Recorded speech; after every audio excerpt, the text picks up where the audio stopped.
Hola, qué alegría estar de nuevo con todos ustedes. Hoy vamos a abordar un tema muy interesante. Vamos a hablar de los 3 tratados o ramas de la filosofía que estudian el pensamiento. A saber, primero, la lógica. 2, la teoría del conocimiento, que es la misma nociología. 3, la epistemología.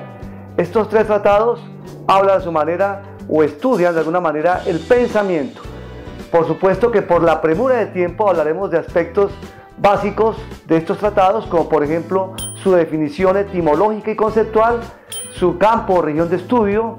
Hablaremos también de sus preguntas fundamentales, la relación que se establece entre estos tratados, y de repente también hablaremos sobre las diferentes escuelas epistemológicas, o por lo menos las más importantes. Así que bienvenidos.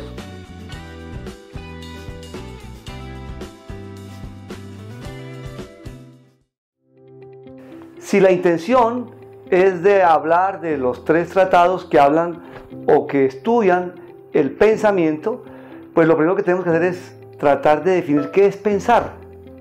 ¿Qué relación hay entre pensar y conocer, por ejemplo? ¿Qué es primero, pensar o conocer? Para explicar esto, me permito apelar un poquito a la experiencia. Me acuerdo que en una ocasión en el aula de clase, un estudiante, cuando le pregunté qué era primero, pensar o conocer, él me decía que primero era conocer. Entonces me decía, si usted nunca ha oído hablar, por ejemplo, de Meursault, no puede pensar en Meursault. Es decir, uno no puede pensar en lo que no conoce. Me pareció muy inteligente lo que dijo el muchacho. No obstante, estaba errado. ¿Yo cómo logré controvertirlo? Para ello apelé al siguiente ejemplo. Le dije, bueno, piense usted lo siguiente: si yo estoy acá y me quito el blazer, ¿sigo siendo Beyer? Dijo, por supuesto que sí. Si me quito el saco, la camisa y quedo totalmente desnudo, ¿sigo siendo Beyer? Dijo, sigue siendo Beyer. Es más, si luego traer acá un equipo de especialistas con toda la tecnología de punta y me amputo un brazo, ¿sigo siendo Beyer? Dijo, sí, siempre y cuando esté vivo. Bueno, y si me hago extraer un ojo y sigo vivo, sigo siendo Beyer, sí, sigue siendo Beyer, tuerto y manco, pero Beyer, y así sucesivamente. Entonces, después de hablarle de esto, le dibujé el triángulo. Dije, aquí tenemos un triángulo, y les pregunté a toda la clase, ¿el triángulo, tal como lo vemos ahí, es una figura geométrica que tiene 3 lados y 3 ángulos? Todos respondieron que sí. Entonces, yo les dije, bueno, ¿y si borramos, si quitamos una parte de este triángulo, sigue siendo triángulo? Me dijeron, por supuesto que no, porque ya no tiene 3 lados y 3 ángulos. Entonces me valí de esta comparación para decirles lo siguiente: con el pensamiento ocurre exactamente lo mismo. Así como el triángulo no es una figura que tiene 3 lados y 3 ángulos, el triángulo no tiene 3 lados y 3 ángulos. El triángulo es una figura con 3 lados y 3 ángulos. No podemos confundir el tener con el ser. Lo mismo ocurre con el pensamiento. El ser humano no tiene pensamiento. No tiene pensamiento. El ser humano es pensamiento, que es diferente. Por tanto, primero es el pensamiento que el conocimiento. Es decir, ¿qué es el pensamiento? El pensamiento en este sentido es algo inherente, algo constitucional, algo que hace parte de la naturaleza del ser humano. Es decir, si nace un ser humano y no piensa, no es un ser humano, es un despojo mortal, es un bebé que nació muerto. Entonces, en conclusión, el pensamiento es algo inherente, algo constitutivo, algo que hace parte de la esencia del ser humano. La otra pregunta: si yo no pienso, ¿puedo conocer? Por supuesto que no. De manera que el pensamiento es algo, un prerequisito para poder conocer. Si no pienso, sencillamente no puedo conocer. ¿De acuerdo? Y el pensar, óigame bien, es abordado por un tratado de la filosofía llamado lógica. La lógica, etimológicamente hablando, viene de logos en griego. Y una de las definiciones o acepciones de logos en griego es justamente pensar. El primero que sistematizó este tratado fue Aristóteles, es decir, el creador de la lógica fue Aristóteles. Conceptualmente hablando, Aristóteles la definía con un acertijo, que tiene mucha coherencia, que tiene mucha lógica. Decía, la lógica es cuando el pienso piensa el pienso. Eso es lógica. Es decir, todas las ciencias utilizan el pensamiento, pero la única disciplina que se detiene a pensar cómo pensamos es la lógica. Es cuando el pensamiento se repliega sobre sí mismo para saber de qué manera pensamos. Y Aristóteles en este sentido crea la lógica y es el primero que se da cuenta que hay tres operaciones acá en el pensamiento, que son las ideas o conceptos, los juicios y los raciocinios. Bien, ahora nos corresponde hablar sobre qué es conocer. Se requiere de un sujeto y de un objeto. A partir de esta definición clásica surgen los primeros problemas de orden nociológico y epistemológico, dado que el tratado de la filosofía que estudia el conocimiento, es decir, cuál es el origen del conocimiento, cuáles son las posibilidades del conocimiento, cuáles son los límites del conocimiento, es justamente la nociología o teoría del conocimiento. Entonces, hablemos rápidamente, enunciemos solamente cuáles son los problemas epistemológicos clásicos más conocidos. Hay tres problemas que son problema de posibilidad, problema de origen y problema de esencia. El problema de posibilidad responde a la pregunta: ¿es posible conocer? ¿Es posible que el sujeto logre captar la verdad de los objetos? Y a la hora de responder esta pregunta aparecen dos escuelas epistemológicas antagónicas, opuestas. Primera, los dogmáticos.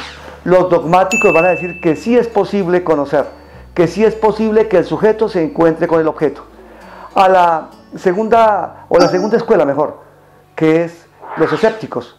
Los escépticos, ¿qué van a responder? ¿Cómo van a responder esa pregunta? Van a decir, no es posible que el sujeto se encuentre con el objeto, porque el sujeto no ve las cosas como son, sino como es. El sujeto jamás podrá ver la cosa en sí, sino que la cosa en sí está mediada por los sentidos del sujeto. Jamás se podrá abordar la esencia de las cosas. Bien, segundo problema de origen. Responde a la pregunta: ¿dónde se origina el conocimiento? ¿En el sujeto o en el objeto? Y ahí aparecen tres escuelas epistemológicas muy importantes en la modernidad, que son el empirismo, el racionalismo y el criticismo kantiano. Primera escuela, el empirismo. El empirismo considera que el origen del conocimiento es el mundo de afuera, es el objeto. El centro de gravedad del conocimiento es el objeto. El que posibilita el conocimiento es el objeto. La experiencia, los sentidos. Aquí tenemos muchos filósofos, como por ejemplo el mismo Aristóteles. Más adelante Francis Bacon, John Locke, George Berkeley y en parte David Hume. Por otro lado tenemos la segunda escuela epistemológica que responde a la pregunta de origen, que son los racionalistas. Dentro de los racionalistas tenemos a su fundador, que es René Descartes, pero también está Malebranche, Christian Wolff, Pascal, tenemos a Godolfredo Guillermo Leibniz y Baruch Spinoza. Ellos consideran que el origen del conocimiento no es el mundo de afuera, no es el objeto, no es la experiencia, no son los sentidos, es la razón, es el pienso, es el cogito, es la deducción. Y por último tenemos el criticismo kantiano.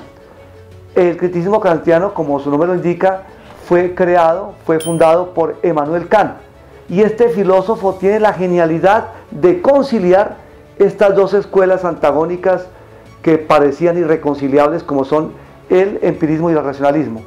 Él logra demostrar cómo se llega al conocimiento atravesando toda la subjetividad, pero él tematiza y da un concepto nuevo de lo que es la subjetividad.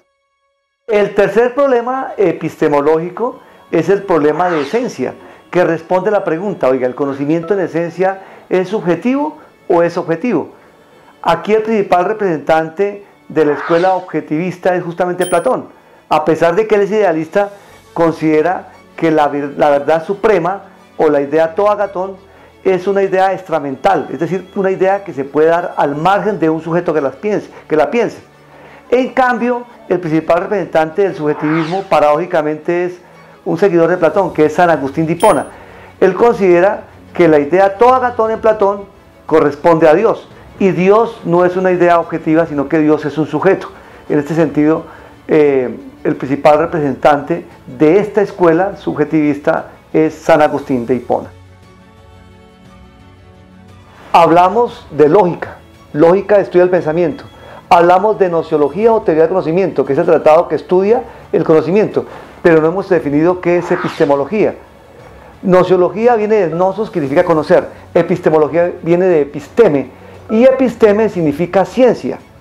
Entonces, ¿qué es la epistemología? La epistemología es un tratado de la filosofía que se deriva de la nociología, y es un tratado de la filosofía cuyo objeto de estudio es justamente la ciencia. Estudia la validez del conocimiento científico, trata de establecer cuáles son las condiciones o qué se requiere para que un conocimiento alcance el estatus de científico. Entonces, en conclusión, la lógica estudia el pensamiento. La nociología o teoría del conocimiento tiene como objeto de estudio el conocimiento en general, mientras que la epistemología es una nociología regional cuyo objeto de estudio es la validez del conocimiento científico. Más claro no canta un gallo. Muchas gracias por su paciencia y hasta la próxima. Sean felices, Bella les dice.